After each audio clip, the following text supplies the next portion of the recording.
تو گستاخی کرتا ہے فرعون۔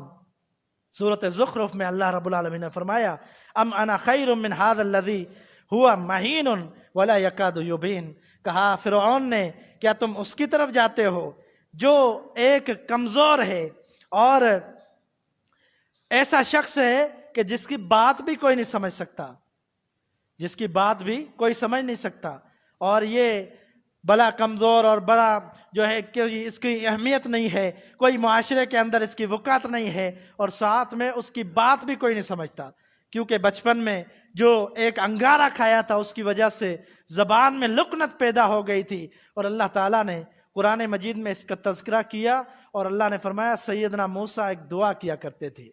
کون سی دعا؟ فرمایا قال رب اشرح لی صدری ویسر لی امری واحلل عقدۃ من لسانی یفقہوا قولی۔ سیدنا موسیٰ علیہ السلام اللہ رب العالمین سے فرماتے ہیں رب اشرح لی صدری ویسر لی امری، اے اللہ میرے سینے کو کھول دے، اے اللہ میرے شرح صدر مجھے عطا فرما دے، اور میرے لیے معاملات کو آسان فرما دے، اور مجھے ایسی زبان عطا کر دے، ایسی بات گفتگو کرنے کا انداز عطا کر دے، یفقہوا قولی، لوگ میرے قول کو، میری بات کو سمجھنے لگ جائے۔ سیدنا موسیٰ کلیم اللہ نے یہ اللہ سے دعا کی تھی شرح لسن فصیح اللسان ہونے کے لیے، تاکہ فصاحت مجھے حاصل ہو، بلاغت حاصل ہو، اور ساتھ میں یہ بھی دعا کی تھی اے اللہ میرے لیے ہارون کو میرا ساتھی بنا دے، جو میرا بھائی ہے، نبوت میں میرا شریک بنا دے، تاکہ یہ ہارون میرا ساتھی بنے، اس کی زبان صحیح ہے، اس کو لکنت نہیں ہے، میرا ساتھی بنے گا، میرے ساتھ دین کا کام کرے گا۔ اللہ تعالیٰ نے فرمایا کہ میں نے تیری دعا کو قبول کر لیا ہے موسیٰ۔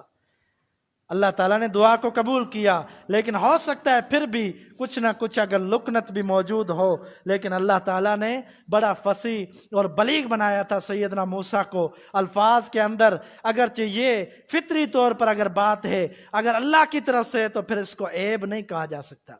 یہ تو فرعون نے گستاخی کی اور عیب کہا، یہ تو اللہ کی طرف سے یہ کوئی عیب نہیں ہے۔ نبی علیہ السلام کے ایک صحابی جا رہے ہیں، بنو ثقیف قبیلے سے تعلق ہے، اور وہ جا رہے ہیں جلدی میں، اللہ کے رسول صلی اللہ علیہ وسلم دوڑتے ہوئے اس کے پیچھے گئے، آپ صلی اللہ علیہ وسلم نے اس کے کندھے پر ہاتھ مارا، وہ پیچھے پلٹ کر دیکھتا ہے، آپ نے فرمایا کہ اے اللہ کے بندے اپنے ازار کو، اپنی شلوار کو اوپر کر۔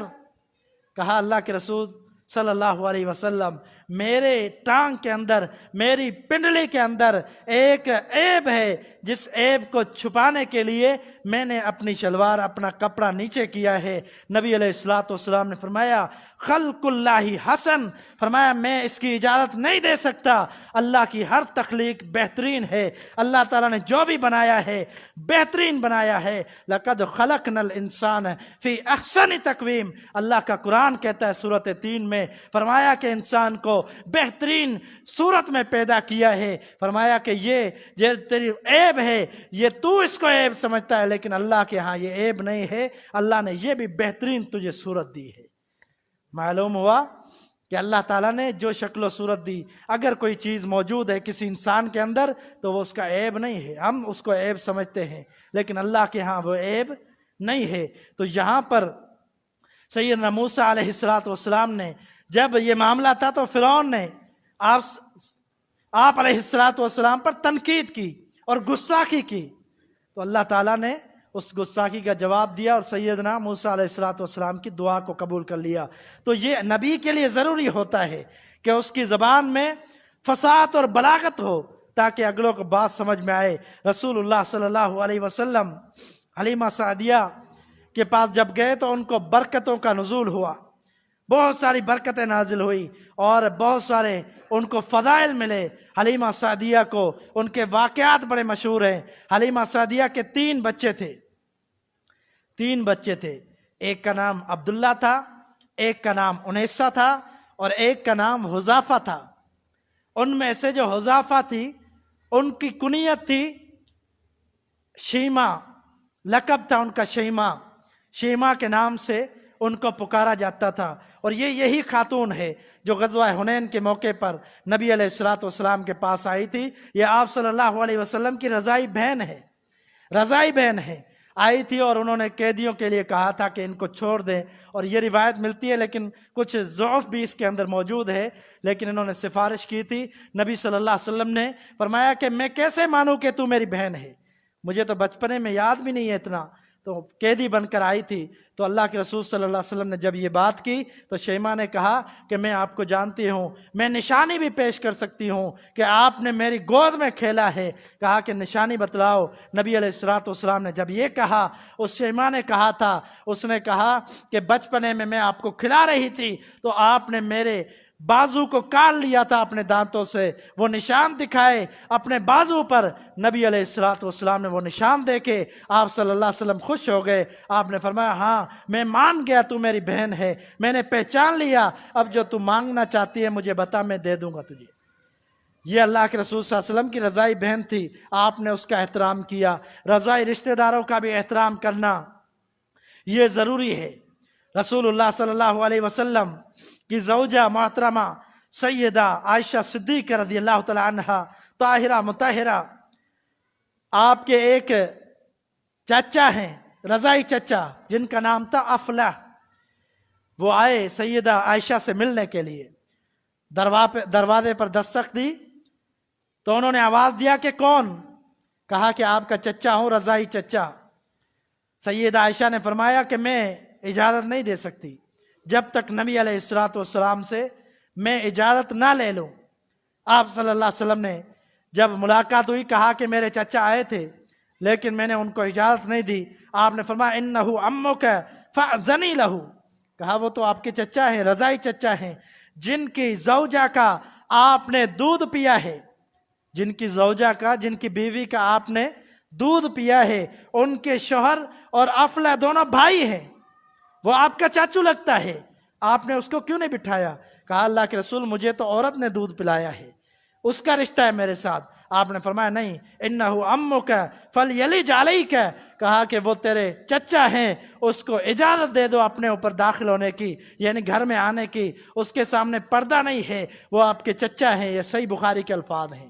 نبی علیہ الصلوۃ والسلام نے فرمایا کہ وہ دودھ پلانے والی عورت ہے، جس کا دودھ پیا اس کے شوہر کا بھائی، اس کا بھی احترام کرنا ہے۔ روایات کے اندر آتا ہے کہ رسول اللہ صلی اللہ علیہ وسلم کی ایک دودھ پلانے والی خاتون آئی، اللہ کے رسول صلی اللہ علیہ وسلم نے اپنی چادر مبارک، نبوت والی چادر ان کے لیے بچھا دی کہ آپ بیٹھیں، یہ میری ماں ہیں، انہوں نے مجھے دودھ پلایا ہے۔ روایات کے اندر آتا ہے کہ ایک دفعہ نبی علیہ الصلوۃ والسلام کے پاس حارث بن عبد العزیٰ جو حلیمہ سعدیہ کے شوہر تھے وہ آئے، اور حلیمہ سعدیہ آئی، نبی صلی اللہ علیہ وسلم نے چادر کا ایک کونا ان کے لیے بچھا دیا، پھر ان کے والد آئے، ان کے شوہر آئے، ان کے لیے ایک چادر کا کونا بچھا دیا، دونوں بیٹھ گئے۔ جب ان کا بیٹا آیا تو آپ صلی اللہ علیہ وسلم خود اٹھ گئے اور ان کے بیٹے کو جگہ دی، وہ تینوں اس چادر پر بیٹھے، نبی صلی اللہ علیہ وسلم خود اٹھ گئے۔ یعنی آپ صلی اللہ علیہ وسلم نے رضائی رشتہ داروں کا بڑا احترام کیا، اسی لیے ان کا رضائی جو رشتہ دار ہیں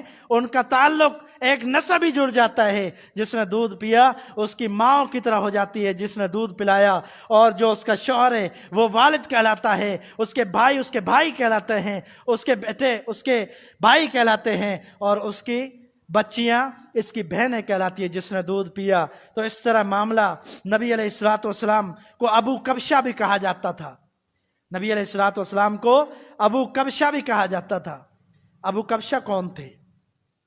جب ابو سفیان رضی اللہ تعالی عنہ ہرقل کی دربار میں ہے، ان سے مکالمہ ہو رہا ہے، ہرقل سوالات پہ سوالات پوچھتا ہے، کہتا ہے بتلاؤ ذرا کہ آپ کے جو پیغمبر آئے ہیں ان کا نسب کیسا ہے، ان کا حسب کیسا ہے۔ ان نبی علیہ الصلوۃ والسلام کے بارے میں سوالات کرتے ہیں، بہت سارے سوالات کیے۔ جب سوالات کرنے کے بعد آخر میں جانے کی باری آئی تو اس نے کیا کہا؟ ہرقل نے الفاظ کہا لقد امر عمرو بن ابی کبشۃ انہ یخافہ ملک بنی اصفر۔ یہ صحیح بخاری کے الفاظ ہیں۔ کہا کہ اس کا معاملہ تو بہت بڑھ گیا۔ ہرقل نے کہا، جو بادشاہ تھا اس نے کہا اس کا معاملہ تو بہت بڑھ گیا، بنی الاصفر جو بادشاہ رومیوں کے وہ بھی اس سے ڈرنے لگ گئے. یہ ابو سفیان نے کہا. ابو سفیان نے نبی علیہ الصلوۃ والسلام نے فرمایا، اس کے بارے میں کہا کہ ابو کبشہ. یہ ابو کبشہ کون تھے؟ حالانکہ نبی علیہ الصلوۃ والسلام کو اس طرح کہنا ابن ابی کبشہ، ابو کبشہ کے بیٹے کہنا، اس کی وجہ کیا تھی؟ ابو کبشہ کے بارے میں بہت سارے اقوال ہیں، اس میں اختلاف ہے. میں آپ کے سامنے مختصراً 5 باتیں ذکر کرتا ہوں. ابو کبشہ اجداد میں تھے، نبی صلی اللہ علیہ وسلم کے دادا تھے، اور ان کے دادا ان میں سے کوئی ابو کبشہ تھے، ان کی طرف نسبت کی. عرب کا یہ دستور تھا کہ کسی کی توہین کرنی ہو، کیونکہ اس وقت نبی صلی اللہ علیہ وسلم کے بہت سارے دشمن تھے، جب کسی کی توہین کرتے تھے تو ایسے دادا کے ساتھ نسبت جوڑتے تھے جن کو کوئی جانتا نہیں تھا، جن کو مشہوریت شہرت جس کی نہیں ہوتی تھی اس کے ساتھ جوڑ دیتے تھے. تو اس لیے ابن ابی کبشہ کہا کرتے تھے. نبی صلی اللہ علیہ وسلم کے نانا وہب کے نانا کی کنیت یہ بھی کہا جاتا ہے. آمنہ کے جو والد تھے، جو نبی صلی اللہ علیہ وسلم کے نانا تھے، ان کے نانا کی کنیت تھی ابو کبشہ. یہ بھی کہا جاتا ہے عبد المطلب کے نانا کی کنیت تھی ابو کبشہ. یہ بھی کہا جاتا ہے نبی صلی اللہ علیہ وسلم کے والد اور والدہ تھے، اور ان کے اجداد میں سے بہت سارے لوگوں کی کنیت تھی ابو کبشہ. اور 5واں قول امام ابن قتیبہ کا ہے. دارقطنی رحمہ اللہ بھی فرماتے وجس بن عامر بن غالب الخزائی شخص تھا جس نے بتوں کی عبادت کرنا چھوڑ دی تھی. بتوں کی عبادت کرنا چھوڑ دی تھی اور وہ ستاروں کی عبادت کرنے لگ گیا تھا. قریش والے اس کو بھی کافر سمجھتے تھے اور اس کو کہتے تھے ابو کبشہ، اور اس کی کنیت بھی ابو کبشہ تھی. نبی صلی اللہ علیہ وسلم کو اس کے ساتھ جوڑنے کے لیے یہ گستاخی کیا کرتے تھے اور ابو کبشہ کہا کرتے تھے، ابن ابی کبشہ. اور آخری قول جو بہتر بھی ہے وہ یہ ہے کہ نبی علیہ الصلوۃ والسلام کے رضائی والد جو حارث بن عبد العزیٰ، جو حلیمہ سعدیہ کے شوہر تھے، وہ اور حلیمہ سعدیہ وہ مسلمان ہو گئے تھے، اور ان کی ایک بیٹی کا نام کبشہ تھا، اور انہی کی کنیت تھی ابو کبشہ. اس لیے نبی صلی اللہ علیہ وسلم کو اس کی طرف نسبت کی جاتی تھی کہ آپ صلی اللہ علیہ وسلم ابو کبشہ کے بیٹے ہیں، یعنی بنو سعد سے ان کا تعلق تھا، اس کی طرف نسبت کی جاتی تھی. یہ فتح الباری میں ہے. یہ قول بہتر اور درست ہے. تو معلوم ہوا کہ سیدہ حلیمہ سعدیہ رضی اللہ تعالی عنہ یہ بعد میں مسلمان ہو گئی تھی، ان کا شوہر بھی مسلمان ہو گیا تھا. اور روایت کے اندر آتا ہے کہ 2 مرتبہ وہ دودھ پلانے کے بعد میں 2 مرتبہ آئی تھی. ایک دفعہ آئی تو نبی علیہ الصلوۃ والسلام نے ان کی درخواست قبول کی. انہوں نے کیا کہا؟ انہوں نے آ کر کہا کہ ہمارے ہاں بڑا قحط ہے، ہم بڑے پریشان ہیں. تو نبی علیہ الصلوۃ والسلام نے سیدہ خدیجہ رضی اللہ تعالیٰ عنہا کو کہا تھا ان کے تعاون کرنے کے لیے. تو اللہ کے رسول صلی اللہ علیہ وسلم کی بات مانتے ہوئے سیدہ خدیجہ نے 1 اونٹنی یا اونٹ اور 40 بکریاں دی تھی تعاون کرتے ہوئے حلیمہ سعدیہ کے ساتھ، اور وہ لے گئی. دوسری روایت یہ ملتی ہے کہ وہ بعد میں آئی تھی جب نبی صلی اللہ علیہ وسلم کو نبوت مل چکی تھی. اس کے بعد آ کر وہ مسلمان ہوئی، ان کا شوہر بھی مسلمان ہو گیا تھا، تو یہ مسلمان ہو گئے تھے. تو معلوم ہوا کہ اللہ کے رسول صلی اللہ علیہ وسلم کی رضاعت کے لیے جو نام ذکر کیے گئے ان میں سے جو صحیح تھے وہ بھی میں نے آپ کے سامنے رکھ دیے، اور جن کے بارے میں روایات ضعیف ہیں وہ بھی میں نے آپ کے سامنے رکھ دی. اور آخر میں یہ بھی بات ہو گئی کہ نبی علیہ الصلوۃ والسلام نے اپنی رضائی رشتہ داروں کا بڑا خیال کیا، بڑا احترام کیا. تو ہمیں بھی رضائی رشتہ داروں کا احترام کرنا چاہیے. نبی علیہ الصلوۃ والسلام کا یتیم پیدا ہونا، آپ صلی اللہ علیہ وسلم کی پرورش میں لینا، حلیمہ سعدیہ کا یہ اللہ کی طرف سے ایک بہت بڑا ایک معجزہ تھا. کوئی لے نہیں رہا تھا، انہوں نے لے دیا، تو اللہ نے لکھ لیا تھا کہ انہوں نے ہی لینا ہے اور انہوں نے ہی پرورش کرنی ہے. اللہ کے رسول صلی اللہ علیہ وسلم نے فرمایا کہ اللہ کی قسمت پر، اللہ کی تقدیر پر راضی ہو جاؤ، تم دنیا کے اندر سب سے بڑے غنی بن جاؤ گے. اللہ نے جو قسمت رکھی ہے، اللہ نے جو تقدیر رکھی ہے، اس پر راضی رہو. اللہ رب العالمین سے دعا ہے کہ رب العالمین صحیح معنی میں سیرت مصطفیٰ سمجھنے اور اس کے مطابق زندگی بسر کرنے کی توفیق عطا فرمائے. وآخر دعوانا ان الحمد للہ رب العالمین.